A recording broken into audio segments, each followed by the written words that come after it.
Benvenuti a tutti. Welcome to Destination Culture. Special guest today is Bill Eshin, who covers football for TV3 Ghana and is one of the nation's leading voices. He's the host of Warm Up Plus as well. Bill, how are you doing? Hey, David. I'm great. It's been a while since we've spoken. Champions League football a couple of Yeah, years ago when Inter made the yeah, final. I know that you won yeah. Reporter of the Year at the GJA, the Ghana Journalist Association. Well done on that. Congratulations. Yeah. It's great to have you. Thank you. Thank you. Thank you. It's a pleasure to be here, David. Pleasure having you. We're going to chat about Ghanaian professional players in Italy, Serie A, Serie B, Serie C, a focus on those players, how Serie A is perceived in Ghana, your all-time favorite Serie A players, and a bit about the Black Stars. I know that you've been outspoken on that recently. So we all know that there's lots Yeah. of big Ghana players in the Premier League, La Liga, Bundesliga, and even League One, Auxerre, Lyon. There's quite a few there. It was about Partey, Kudus, Ayew, and Lamptey, and the rest of them. In Italy, we've got quite a few. Did you have a favorite Ghanaian player from the old days? From the old days, I quite loved watching a number of them. Asamoah Gyan did make a stop in the Serie A, and I think he was a bit okay there. Emmanuel Agyemang-Badu as well. He played for Udine and some number of clubs in Serie A. There's also Michael Essien, who made a stop at AC Milan. Sule Muntari at Inter. I think my personal favorite is Kojo Asamoah. Because of what he did in Juventus, to a fullback from midfield and still working so well in Conte's system. And he did meet him again in Inter and still went on to win the league. So I think personally, he's one of the most accomplished Ghanaians in Serie A. And so he's my personal favorite, really. I really loved watching him. Yeah, I can't fault you on that. They've won titles in Serie A, those legends of the game. Everyone remembers Yeah. those guys from the 2006 World Cup when Italy and Ghana met in the group stage. At the moment, there's 12 Ghanaians in Italy playing professional football amongst the top three divisions. Everyone in Serie A will know that at Atalanta, there's Ibrahima Suleimana, Alfred Duncan at Venezia, Caleb Ekuban at Genoa. Tell us a little bit about Empoli attacker Emmanuel Jazi. We know he's capped just twice in friendlies with Ghana. Is he still available to play? And if so, there's so many good attackers with Ghana, but maybe the defense is a little bit light and they're a little bit of attack heavy. Emmanuel Jesse, I quite remember some time ago. I think during the time where CK Akona was head coach of the Black Stars, he did give Jesse opportunities, and I think he's someone who's had a lot of experience in Italian football in general. I mean, from Serie B straight to Serie A. He's been a very huge contributor, Spezia and other clubs over there. He's a brilliant forward. The problem is right now Ghana is spoiled for choice when it comes to attackers. I mean, starting from the wings, there's Kamaldeen Sulemana, there's Ibrahim Osman, there's Enes Nyama, even Iñaki can play on the wing, Semenyo can play on the wing, Jordan can play on the wing. So there's a lot of options now in the Black Stars when it comes to attackers. So it's just so difficult for someone like Jesse to get in. But I think Jesse has started quite well. I believe he scored 2 goals already this season in the Serie A in about 8 matches. I think it's a great start for him. And fortunately, he's around 30 years of age, so age is not really on his side when it comes to the national team football and the prospects over there. But I think if he pushes a lot more and gets a lot more high numbers, he'll be someone that Otuado will probably be looking at because I think he's pretty good attacking wise. He's hardworking. He puts in the effort. I think he's someone that anyone would love to have. So hardworking. He's so versatile as well. We saw at Spezia, now at Empoli. And look, I think he's doing okay. Empoli are actually working quite well with the wingers in defence. Their system under D'Aversa, they get grinding out results. I think they've got the second best defence in the league, and it's just about now trying to find the link-up play to score a few more goals. In Serie B, though, we've got a few other Ghanaian players there. We've got Bright Gyamfi, who plays with Cosenza, and he was formerly with Benevento, up and down with Potenza, and Cosenza yet to play this season, but 11 appearances for Cosenza last term. And he was an inter-youth player. Yeah. Serie A fans wouldn't know, but in Serie C, 6 more Ghanaian players. Is there anyone that stands out there? There's Nana Welbeck, Joseph Akuban, the brother of Caleb. Is there anyone there on that list? Yeboah, Odia, Mawuli? Yeah, so I mean, seriously, I mean, a lot of people would know this man, Felix Afenajan, because of the short stints that he had with the Black Stars and the time he broke into the scene with AS Roma, with Jose Mourinho scoring 2 goals in a particular match, and then eventually got a call up to the Black Stars. But I think he sort of faded after sort of establishing himself in the public eye. And I mean, he had his periods, away from Roma, wasn't really getting the minutes that he would have liked. I mean, from Serie A, dropping to Serie B, coming back to Serie A, still not getting minutes, and now he's with Juventus, the lower ranks of Juventus team, and so he's playing in Serie C. I personally hope that he gets goals. I think for someone like him who is known as a striker, as a forward, I think one metric that a lot of people will judge him on is goals. And he specifically hasn't really scored, apart from the 2 goals he scored for AS Roma. And so, of course, for Ghanaians, it was a lot concerning. At some point, people were sort of likening him to Asamoah Gyan. And it wasn't just because of the namesake, it was also because of how fast he was, how good he was when he was running in between the lines and all of that.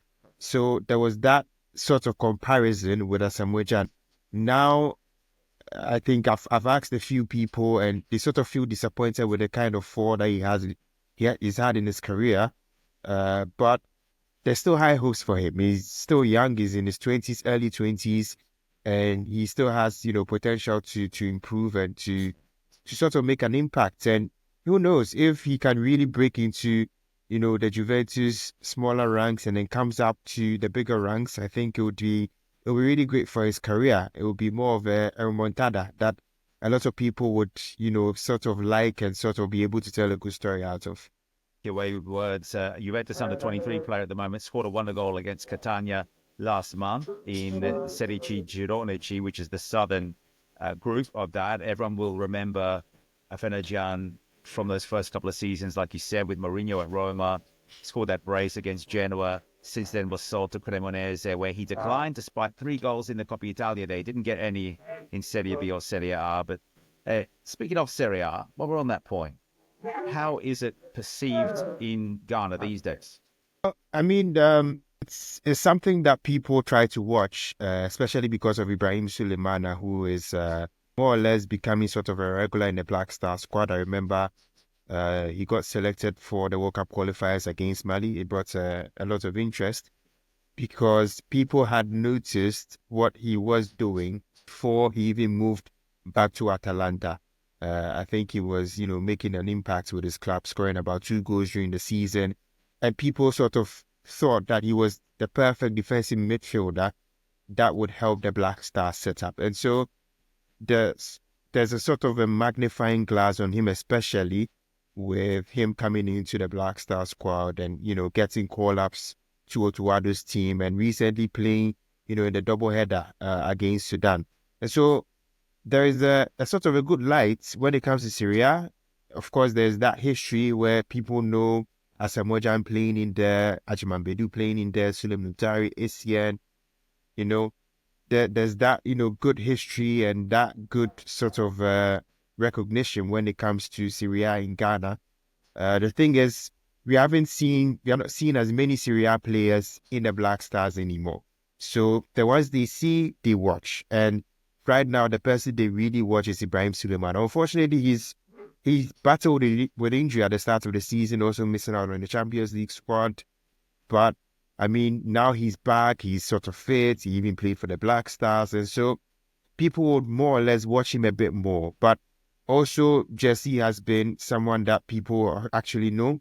Ekuban has been someone people actually know because he also played for the Black Stars at some point, and as well during the COVID time. I remember he scored during a game against Qatar when Ghana defeated them by 5 goals to 1. It was during COVID.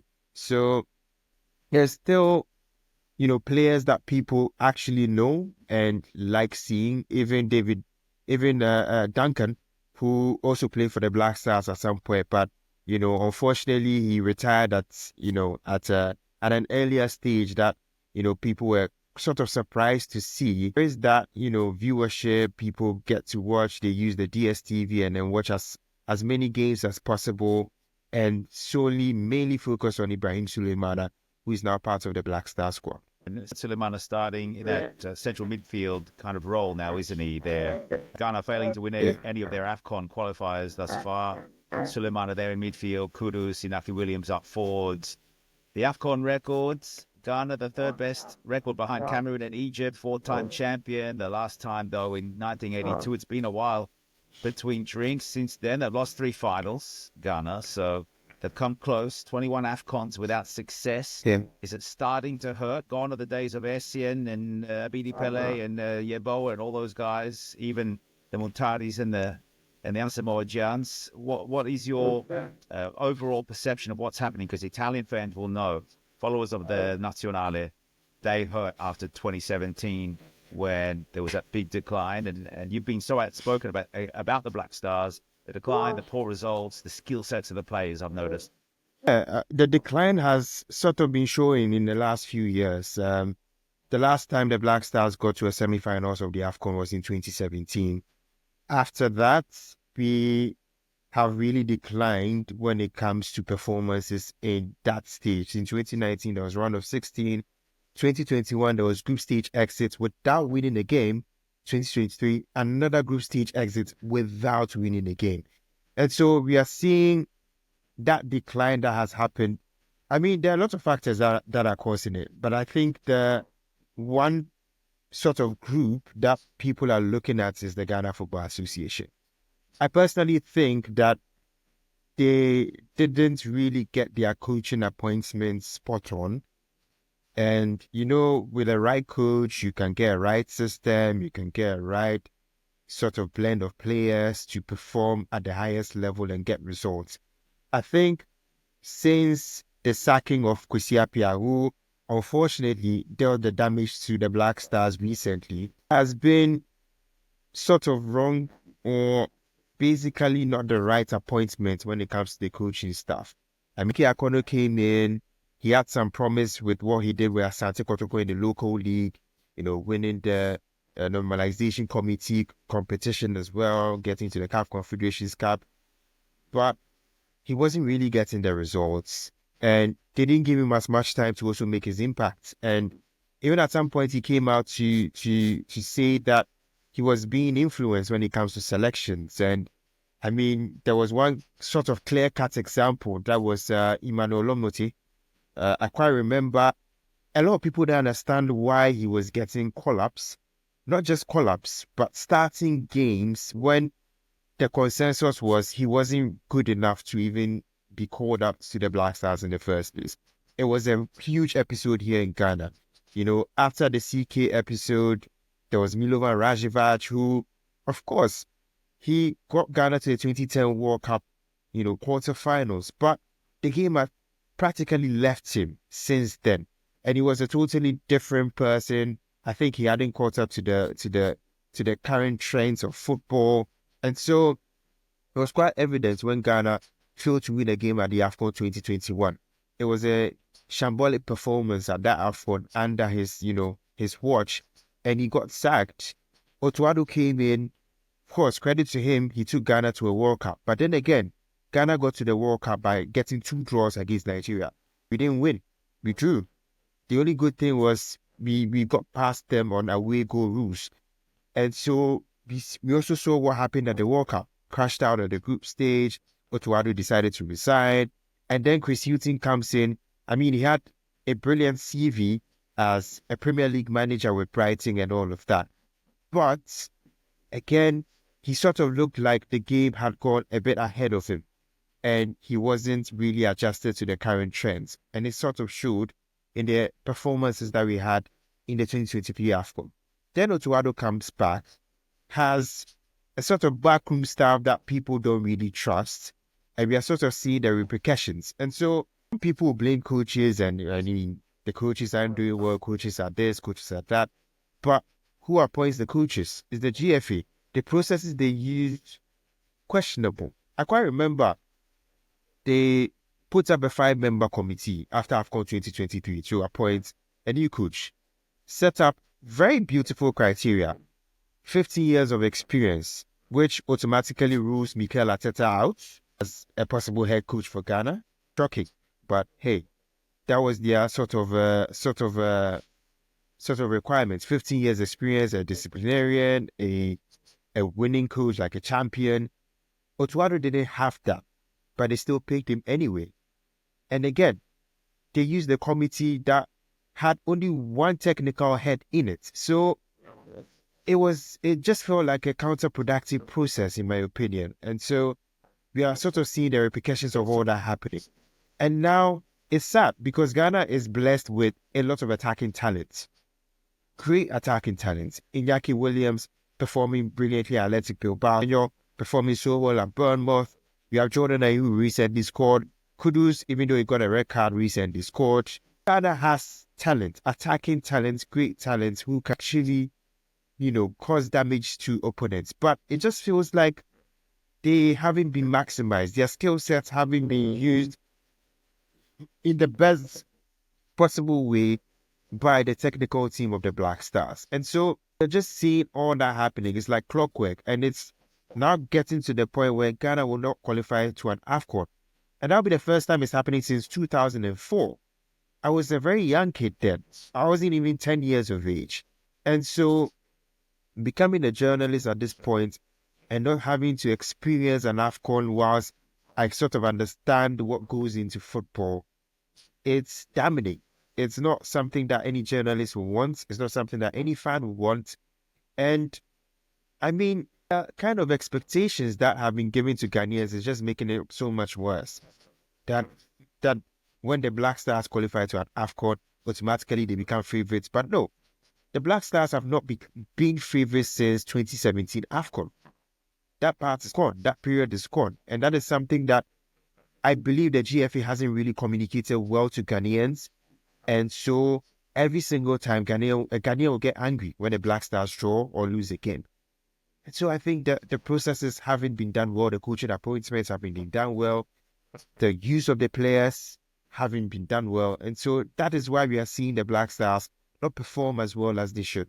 I mean, everyone has to take your word as gospel on this subject. You've been there, now you're a journalist. It's heartbreaking when the team's underperforming. And going back to your point about how the system, coach needs to bring a good system in. It depends sometimes on the mentality, sometimes on the players you have at hand. They're top heavy.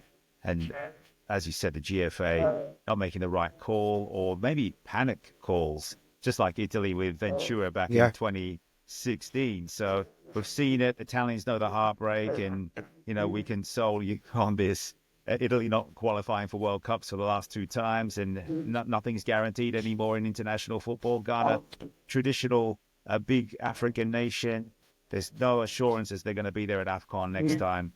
And just while we got you here, I want to know your Serie A favorite player, one Ghanaian and one anyone else.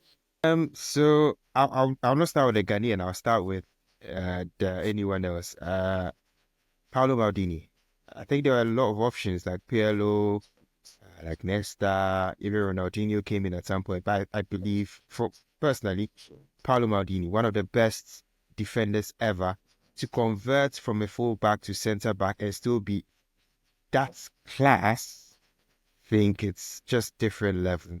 And even at that olden, late 30s, still leading the AC Milan team, not just to Serie A titles, but to the Champions League title as well in 2007. I remember watching the final. Maldini was superb. And so for me, I think Maldini is like my favorite Italian player to ever come out of the Serie A. For Ghanaian, a lot, but I think Koji Asamoah will be my one. He will be my pick. He's won titles. He's won titles with Juventus. He's won with Inter Milan. He was able to show how he could adjust from being a central and an attacking midfielder to a full back, even a wing back, and still performed so well. I credit to him and the sort of mentality and sort of approach he has to football. So I think for me, my favorite Ghanaian from the Serie A would definitely be Kudus Samuel. I think current one will be Ibrahim Sulemana. Fault you. Your judgment is impeccable. Two of the legends of the game, two of the legends of Italian football. I can hear some commotion in the background there. I'm assuming someone scored in the Champions League because we are recording during the Champions League games. Yeah. Real Madrid, I think, just scored or a goal in that game, I believe. But Juventus playing tonight, Milan playing earlier on. We thank you for joining us, Bill. So good to have you again. TV3 Ghana, 3FM 927, and your Twitter handle is @Bill_. Where else we can find you? Yeah. You can also find me on Instagram as well. It's also at Bill_Ishen, ESHUN. Also on Facebook as well, Bill Ishen. And even on TikTok. I'm also on TikTok too, at Bill Ishen as well. Well, I've got the mobile phone. I'm just about to add you on all of those. We thank you for joining Destination Culture. Do go over and have a look at our YouTube channel and Instagram. This is going up on there. Bill Ishen, thank you so much for joining. Too. It was a pleasure, David.